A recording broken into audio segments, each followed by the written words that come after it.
I took a very bold decision. I quit the job and I went to learn digital marketing. AI is reducing the intellect level of the students nowadays. They were writing BCZ, not BECAUSE. Fine, use AI, but don't be dependent on it. So, hi Kunal, how are you doing? Hi, Ashwini. I'm good, perfect. Thank you. Welcome to Ignexis Institute's YouTube channel. And today we are going to put a lot of light on digital marketing and digital marketing with AI in the academic world that you Okay. come from. So, thank you so much. And I think I know you from a decade or more. Yeah. And you have been an amazing digital marketer and an academician and professor and a vibrant personality that I follow you on all your social media channels. Thank you so much. Thank you so much. Thank you so much for coming once again. And that begins with my first question. Mm. So, I want to just know a little bit more about your current role and how you have reached to the place that you are, Professor Kunal Jha, and soon to be PhD holder. So, you please put some light on your whole journey and the Okay. struggles and how did you overcome it? Okay, great. Um, eh, so my journey of the entire career is something like a kind of like cinematic or movie style. Wow. So I started my career from retail industry, right? Mm. This is post MBA that I'm telling you. Acha. So before MBA also I was working in some industries, but I'll tell you a post MBA. So post MBA I started my journey in retail industry that was from Tata Chroma. Hmm. So I was in Delhi. There is a place known as Saket, Okay. which is a very happening place in New Delhi. And there is a very famous mall called as Select City. It is one of the most premium malls in Delhi. So I was the first floor manager in Chroma, Select Okay. City. Then there I spent almost like an year. Then I was almost managing a team of 12 to 15 people. Then while working out there only I realized ki, yes, I do possess more apart from this kind of retail. So in 1 year only, I switched from Tata Chroma to Van Heusen. Okay. So I was working in Van Heusen for almost like 2 years. From Van Heusen, I switched to another company, Nike. Hmm. I worked for a few years in Nike. Okay. And then I was doing a small research, ki what is coming up nowadays. So digital marketing was in that time. Okay. So I took a very bold decision. So I was working in a good retail company with a good salary package that I was having. Then I quit the job and I went to learn digital marketing from a very small institute called as DSIM, Delhi School of Internet Marketing. It Okay. was the first training institute in Delhi of digital marketing. So I Okay. joined there and my course was of 3 months. So in Okay. 2 months only, so I offered them, ki, can I join you as a trainer? So that Okay. you can waive off the third installment of mine. They said fine, we can have you as a trainer, so you need to give a demo class of a day. So I gave a demo class and I got a very good feedback. So they agreed Nice. to take me as a faculty. So morning Mhm. I used to take classes and evening I used to attend classes, right? Oh, So I was a student and a faculty as a trainer at the same time. So okay. from there my digital journey started. So Okay. within next 6 to 7 months, so they gave me a promotion and I became the senior trainer in Wow. DSI. So almost Okay. within a year only. So Times of India, it have a wing called as Times Pro, which is Yeah. into education, right? Where That's we where we even met. yes, Yeah. yes. Mm. So there, when they were starting, so they approached me through LinkedIn. Do I wish to join them? So when I heard Times of India as a brand name, who will say no to them? So I also agreed. So initially I joined there as a trainer. Then I was invited in the Mumbai head office in the core team, and I helped Yeah. them in making their complete syllabus and academics.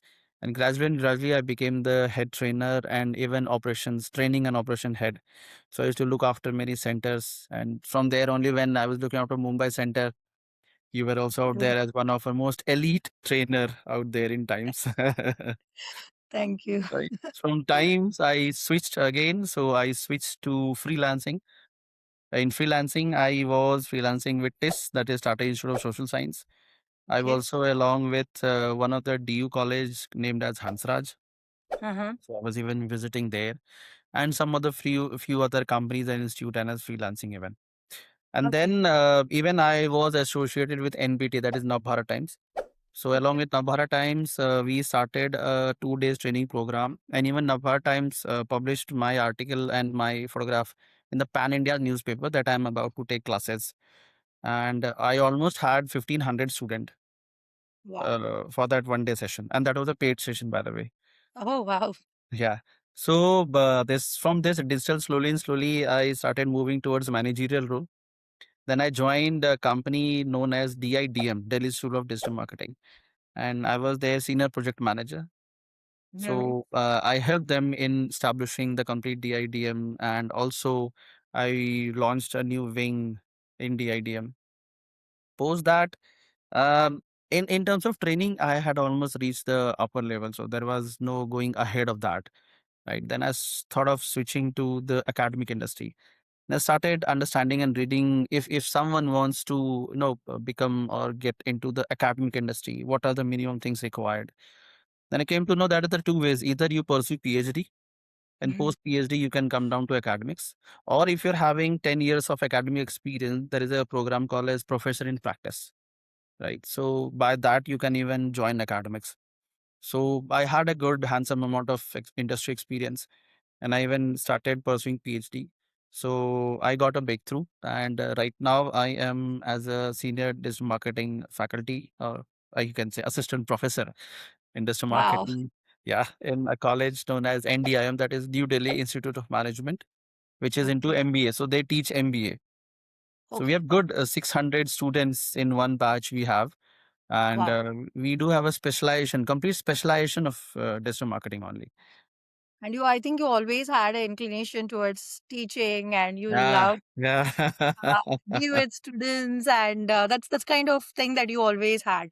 Why don't you tell us about your journey where you started recording yourself impromptu with all your knowledge, 100 days back to back, and how did Right. you get the result, and what was the crux of it? Could you tell Okay. us about it? So, in the COVID time, when everything was shut down, things have gone online, and even I was also locked back at home. So the only thing which was running at that time was digital marketing.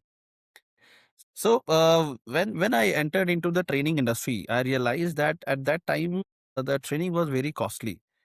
Whichever coaching centers was there, they were charging very hefty amount of money, and every student were not able to afford it. And I fortunately was able to grab that skill that I can train people even so that they can work in the industry. So in order to help out those students, those were not able to afford the costly institutes and grab the premium knowledge, so I thought of opening a YouTube channel of my own where I will upload small videos on whatever my learning is, so that at least if one student is benefited, so I'll consider my channel worth is being taken out. So while planning all these things only, I came to know about a concept called as like 100-day challenge or 365 days challenge, where continuously to 100 days you need to upload videos. So I took it the 100-day challenge, where 100 continuously days I need to upload the videos, anything, but non-stop you need to upload a video. So while doing that, initially I was not getting a single view even on my YouTube channel. So I thought of probably it is not working out.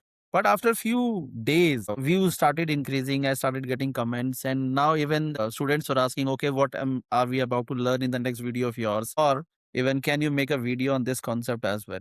So that concept took a very good leap, and good amount of students got associated with me, where they were very happy to learn the latest concepts, and it even gave me a boost from inside to learn new concepts and make new videos, seeing there is someone who is anxiously waiting for me to put a very latest trendy videos on the YouTube channel. So for me, yeah, that concept went very nice. And the setup was very simple. I used to have a very plain green screen at the back of mine, right? And I used to record it on my laptop only with the laptop camera. Even the initially the video quality Is was there not. also a result in terms of monetary benefit because YouTube does pay you? Yes, they do pay, but I haven't activated the monetization. Acha. So that was a it might sound little I don't know what word you'll say, but I thought it's for the people those who can't afford the higher education. So I thought not making money out of it. Already I was associated with But you also good had the institutes. experiences on YouTube channel. So for all the listeners, so is it possible that people can start their own channel and make money? You Yes, also had that yes, experience. yes. Now post COVID, now you don't even require a very heavy setup to do these kind of stuffs. Earlier, becoming a YouTuber or putting a content was a very rocket science. But nowadays, the technology and things have reached till such a good level that you even don't require a DSLR camera. Your mobile cameras are equivalent to DSLR camera. You just buy a tripod, right? Just find a good corner in your room. Don't take a wireless mic because wireless sometimes it interrupts in between. The voice may get lost. So take a wired mic. So the brand that I use was Boya. It is something of 800-900 rupees Boya that I purchased that time. Very good mic, collar mic it was, and it recorded very nicely. Use very simple software editing tools. So nowadays, the AI have came up. You can record your voice, put your content on YouTube, and trust me, people are there on YouTube who's are looking for the videos informations and monetization. Yes, if your video is worthy enough and you're bringing something newness in the video, make sure bring something newness. People are sitting there to see your videos. Amazing. So I wanted to ask one more thing. What is like how do you think AI and digital marketing are impacting your academic field? Okay. Like what is its impact and where are you seeing next? And just a tagging along question. A lot of people when they come to me and then they ask like there is YouTube channel, there is Instagram, so why do we require trainers and why do you require teaching institute? So I also want you to put the impact of digital marketing and AI in today's career and how important is the role of institute. And because I myself have been in this academic industry from Uh, 15 years, so I see the importance of structured yes. training and how it has to be put in a certain way. So your faculties and mind are open to everything that is available, because I think it's a mix and match of tools, and whether it is AI or your ad platforms, etc., it's a mix and match of right tools at the right time according to the right clients, correct? Client requirements. So this is my take on it, that that's why you require a trainer or somebody who's from industry. So what do you think Okay. in education, digital marketing and AI and the role of institute? So this might take a little long for me to explain because I'm facing this every day. So, being in an MBA college, so the biggest hurdle or challenge that I'm facing with AI is it is reducing the intellect level of the students nowadays, right? So, see, it's like a knife in a double-sided knife. It's sharpened on both the sides. It good as well as it is evil. It is in the hands of the students how they take it up. Good, I'm pretty sure everyone know about what is the good about the AI and how they are leveraging stuffs which was a few years back impossible for anyone to even think of it. But today, what had happened? I'll give you an example. So I'll not name the college where we went. So we went to a college for a guest lecture, and even I was interacting with few of the students. So they said AI is good, AI is something like that. So I said everyone, "Ki, can you write a letter on paper and pen, a leave request letter of 2 paragraphs? Trust me, first of all, they made a lot of spelling mistake. They were writing BCZ, not BECAUSE. That's shorthand typing. We are habituated. Not only that, in your mobile, there is spell checks. Correct. You write and the right spelling is out there. So what it is reducing is they are not able to even, when we used to write any wrong spelling, it used to look odd. Even if you're not aware what the right spelling is, it used to look odd. Ki we know it doesn't, this word doesn't Something look is like wrong. this, right? Nowadays, students are so much habituated of AI that they're not able to figure out what the right and wrong is. Second, I'll give you one more example. In colleges, we used to have summer internship program, SIP, right? So a student was asked to write a letter. He wrote it with the help of ChatGPT, and ChatGPT understood SIP is Smart Investment Program. He wrote the entire letter to me, thinking the student want to start an SIP, And even student take a bother to read what ChatGPT is writing. Yeah, Even they copied and pasted. this is a problem because whenever I also like go to like I've also trained in multiple institutes. It's been 50 plus number now. So I have seen people when they submit assignments, they don't even like ChatGPT when it gives the result. It gives some kind of introduction, then the actual material which you expected, and then at the end it asks you what do you expect and what do you want next. They actually copy the intro, the end part of the Huh? result and answer, and they send it as an assignment. Huh? Huh? So Huh? my point is, please go ahead, read it at least. It is not only in academics. I have seen an article where a newspaper agency had written the entire article with the help of ChatGPT, and at the bottom it was written, "Do you need more?" Something like that. What when you ask ChatGPT anything, at the Yes, bottom they ask you, "Do you need more elaborate?" Something like that. So on a newspaper article, they printed the entire ChatGPT article. At the bottom, they even didn't bother to delete that line. Ki, it's do you need more or definitely a something like that? double-sided sword. True. Definitely. I In academics, yes. If I talk about good institutes like us, we teach students about AI and many other platforms because today world is running based on that only. So AI is helping student, but somewhere even it is pulling the students back. Their innovativeness, their creativity, it is dying slowly. Nowadays, even if you ask anyone to make a strategy of a marketing strategy, imagine I am trying to sell a product. I'll ask my marketing team to make strategies or a content calendar. So technically, content calendar requires a little bit of research. What kind of content had worked earlier? What kind of content the competitor is putting, who is in the same industry, and many things. We used to do Definitely. analysis and post that on LinkedIn. They used to simply write it in ChatGPT, okay, make a content calendar for me and give it. Yeah, I know. And they Yeah. used to give it to us. Now, this is killing the creativity. Okay, fine, use it, but don't be solely dependent on it. So this is a small game for all the audience from wherever you are listening. So ask ChatGPT a very small riddle. I don't know, probably you all might have done it, that you own a car and you're trying to go for a car wash, right? So do you know actually this question of ChatGPT? Yes. Right? Yeah. Yes. And say him that the car wash station is just 50 meters away. Should So I should I take a go call? walking or should I go with car? Yeah. The ChatGPT will say go walking. Go. Okay. So you depend on that AI who can't differentiate to carry a car for a car wash. Fine, use AI. Don't be dependent on it. Right? So we have MBA institutes, and you teach complete marketing fundamentals, which is required to build a marketing psychology. Plus, there are institutes like us, Ignexis Institute. So, can you put the light on the benefit of both Okay. and So which walks of importance. life both can be utilized?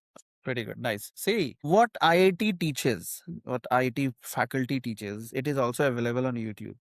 Or what a UPSC student studies, it is also available on YouTube.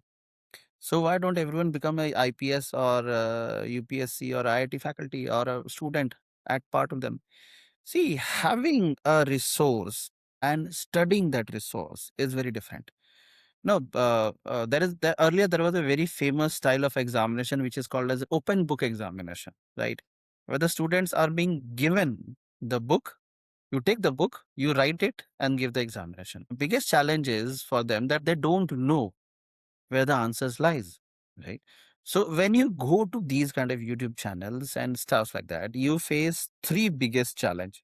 First biggest challenge is you are not sure what you're studying is right or wrong, or is there any concept beyond that as well, right? So Correct. imagine if someone who doesn't know digital marketing, if he comes and if I teach him only on page SEO, he feels in SEO there is only on page SEO. There is nothing exists because Correct. he haven't seen any video or something like that. Now, second challenge in this YouTube industry is that many YouTubers or content creators, in order to get views, they create some kind of misguided content. Correct. So I have seen a video where a content creator was saying ki now SEO is dead, right? Now he made this kind of video just to attract the audience so that his view will increase, he'll get more followers and he would be able to monetize. Now what wrong message he was going giving the person who is not aware about SEO and stuff like that. He knows SEO can never die. Till the time there is internet, there is Google, SEO will live, right? So, but a person who is a layman, he can get a sense that, okay, fine, probably SEO is changing. Now I shouldn't study SEO, I should study something more. So they get misguided. Third and most important challenge, suppose you are studying any concept and at between you got stuck. How will you clear? Because the video will keep on going at its own pace.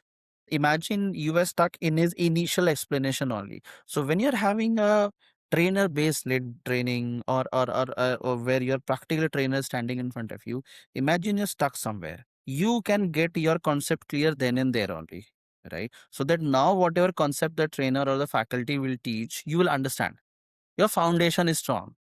But on online training, what happens, you have not understood what you have explained initially. Now the entire video will not understand what he's explaining, and you will lose interest even. Now you'll say, oh, this is a very boring concept, or this is something like that. That's why we have live trainers at Ignexis.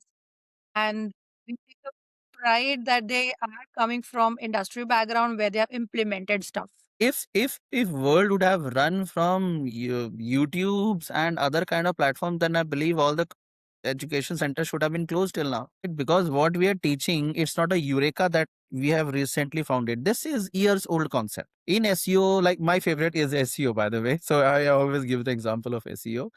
So in SEO, we still teach the Google updates like Panda update and Penguin update, which is of year 2000s, right? It's not a later. Yes, we teach the latest one as well, but even we teach which is like years old concept. Every concept is present on YouTube and every concept is present on blogs and everywhere.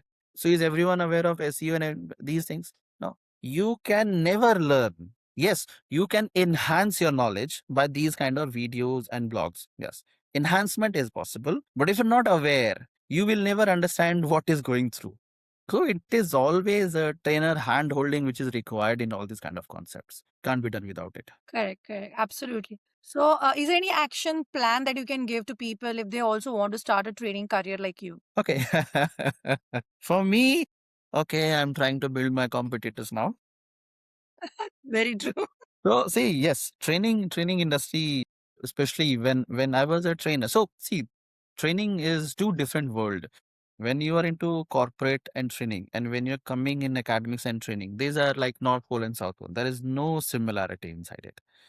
If you're trying to grow your career in industry, becoming an like industry trainer or a corporate trainer, one thing which is required is you need to be up to the mark. You need to know the latest stuffs, right? Because if you're not updated, you're outdated. Okay? And people don't buy outdated products. Even every year, iPhone comes with a slightest camera shift, and people leave the previous phone, right? So you need to be updated. So digital is something like a doctor's job. Every day, new disease is coming, and every month, new medicine is coming, and he need to be updated. He can't give an outdated medicine. Neither he can create a new disease if he is not aware of it. You need to know that, right? Now, this is the industry one. If you need to come down to academic for a professor or an assistant professor job role, the first thing which is required is you need to pursue your PhD. Academics is required out here. While pursuing PhD, also you get an offer or opportunity to do these things, teaching in the college. So for that, there is a examination for PhD, net, clear net, try to clear JRF, right? That is Junior Research Fellowship. So that will give you an edge. You will even get, scholarship and a lot of money while you're teaching. So once you have cleared JRF or net and you're into academics, then you're gone. There is a lot of role, even like my students who are there for digital marketing, they're learning. So, we basically have like 3 months of rigorous training Whoa. and the 16 modules where they have to do assignments in every module, plus capstone project, and they will have 6 months of mentorship. 6 months? Yes, it's like every month they will be sitting across with me and my industry experts, and every month, 1 hour, they have to face their reality, current situation, and tell us, and we will guide them and they'll improve. So, for example, our students who are coming from like career restarters, a major chunk of our audience. So, if they are starting a career back, so do you think after, of course, we are training them everything inclusive of practical training. They are very well with all the things and modules and digital marketing. So, do you think there is a pathway if they follow what you said? they Yeah, can also become a professor. There is a lot of job opportunities for a digital lot, marketing. a lot. See, so I am enjoying this benefit right now. See what happens if you talk about money. So one of the biggest money generating sector is digital marketing only, right? Because there is hell lot of or freelancing projects which is available in the market.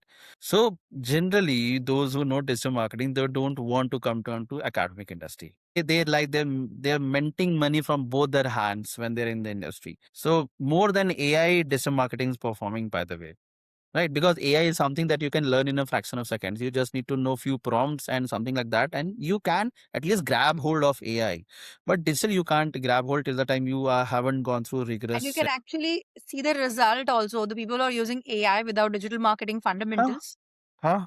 And Huh? when the output comes, it doesn't perform. And then the reality check happens. So the strategy is also very, very important. And I think that is where the digital marketing role is there. Clear the fundamentals and then upload your kitty with all the tools. See, AI and other stuffs are like a catalyst. It can boost, but it can't ignite. When I was young, my professor used to always say, "Have a fire in your belly, then only you can do good." So you ignite that fire in the belly of the people. Yeah, that's how our name also has come. So we want to its nexus is where everything collaborates and comes at a proper conversion point, and we want to ignite this particular conversion point of our students and industry faculty into something of growth for everyone. Perfect, perfect. That sounds very interesting to me. I would love to interact whenever you Definitely, we get chance. are counting on you to be our visiting faculty. Time and again, take some workshops for our participants. So we don't I call would it be students fortunate. because we have participants majorly from like career restarters, business owners, professionals who want to quickly gain knowledge Hmm, and implement. Or if they want to hire an agency, they should know what all things are there in the digital marketing world, exactly. what exactly are the parameters they should be measuring, how they should be guiding their team. So all these parameters we train them. Biggest challenge that I've seen today in industry is people take digital marketing as a very simple thing. Oh, digital hai, we will do it. What is rocket science? Social media hai to boost kar denge post. So they don't understand the difference between boosting and creating a real ad. So what happens when they hire freelancers, right? Freelancers very well know that he is not able to understand anything. So it is especially for the managers. I am not asking you all to do it, but at least have that much amount of skill that if someone is trying to fool you around, you have to grab them. No, this is not practically possible. So for them, yes, for managers and for the managerial role people, it is very important to at least know the fundamentals how things are happening. Yeah, and every gamut of digital marketing they should be aware. So we have ebooks which write down, like, I'm not getting you into everything, but at least you should be aware of the whole expanse of it, and you can put the puzzle together at the right time. So we don't want everything. Like, you are in a budding phase. Why do you require Taboola and Columbia Ad Network and everything? You don't require. If you have a budget like 1 CR and 2 CR to spend, like that kind of budget, yes, Meta ads and Google ads will not be enough. There are people with 4 crores of budget, 5 crores of budget. So that time you require an expanse of ad networks. That is a different ball game.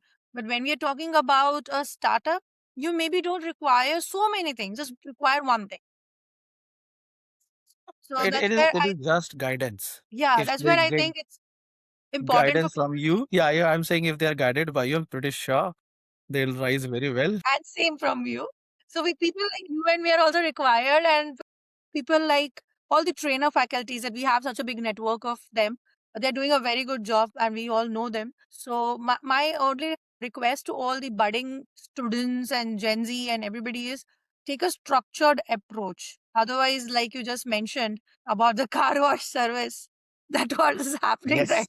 Yes, they'll leave the car and go to the car wash center if they follow the chat GPT. Then there is a lot of retention issues happening in the industry because of this. We are not able to retain students who join us. Today, this is the biggest challenge of Gen Z. They don't want to do anything, but they want to be paid like anything. Yeah.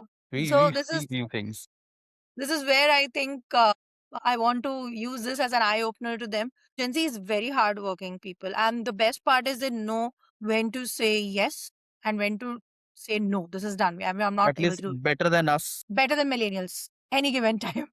But I think with that, if they can just take up a structured approach, goal oriented approach, so it can be a win win situation. And they are the generation who can bring work life balance also. Millennials have screwed it, so they can bring the work life balance also. Work-life balance, what is that? We Yeah, haven't learned that. they can teach us. They do teach us. They tell us, no, sir, we don't do this. We can't do this. And when we were in the industry, when we started our job, we were frightened of saying no. We were yes people. Huh? We are yes people. They are why people. Why? Why should I do this? But at least they take a stand of their own. Important. We Very we always try to survive. They excel. the excel.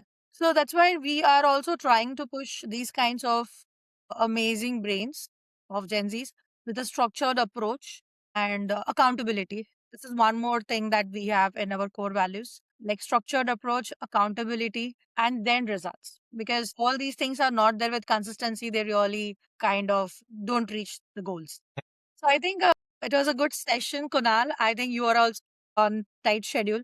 So I'll not take much time of yours. Sure, sure. Thank you so much for coming, and I look forward to having you more on these channels. That would be completely my pleasure. Thank you so much. Thank you so much.